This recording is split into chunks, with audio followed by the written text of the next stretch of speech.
Bad Times at the El Royale is very much the definition of a passion project. I wrote it for myself. It's that adage in screenwriting, just write what you want to see.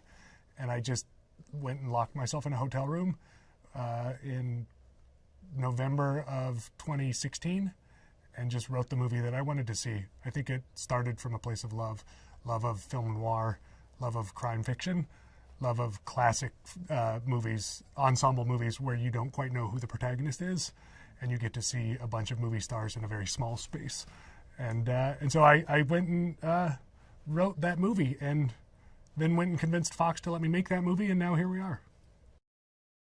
The hotel is half in California and half in Nevada, and so we planned our design around that. We would research facts about California, research facts about Nevada, and say, okay, we don't want this to just be arbitrary.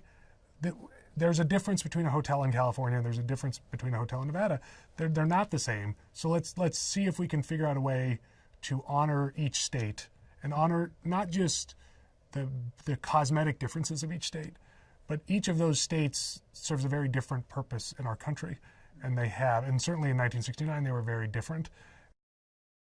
The movie is set in 1969, and the hotel has seen better days. We make a point that it was a very hustling and bustling hotel in the early 60s, and now it has fallen on hard times, and our story begins there.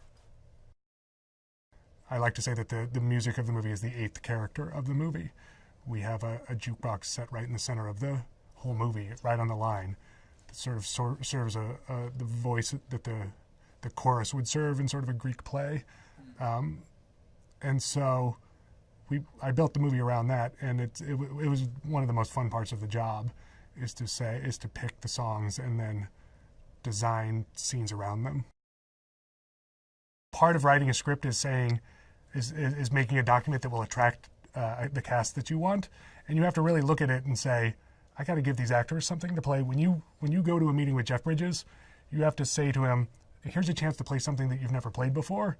And it's really hard when you have the career that Jeff Bridges has had to come up with something. So part of that is making sure all your characters have complicated stories. And that's part of what we're trying to say with the El Royale. No one is who they appear. I had moments where I would sit around looking at our cast, looking at Jeff and Cynthia and Chris, John, Dakota, just sitting in a room with all of these heavyweights and thinking, how did I get here? I don't understand how I got to be so lucky, but it was never lost on me how special it was. When you look at Seamus's work, his work is always fearless, and yet somehow feels classic at the same time. Those are two qualities I wanted this movie to have, to both feel familiar and beautiful and elegant and comfortable, and yet also bold and fearless. And that is in every frame of everything Seamus has ever shot, quite frankly. Bad Times at the El Royale was designed to play in theaters. We're shooting at Anamorphic on film for that reason. I love movie theaters. I love the communal experience. I love sitting in a movie theater and not knowing what's about to happen. And that, as much as anything, that's what I wanted to do with Bad Times. I wanted to feel that feeling when you're sitting next to somebody in a theater that you've never met before, and yet you both realize you don't know where this movie's going to go. When you hear a stranger sitting next to you laugh at the same thing that you're laughing in, there's a connection that is made that you can't replicate in your living room.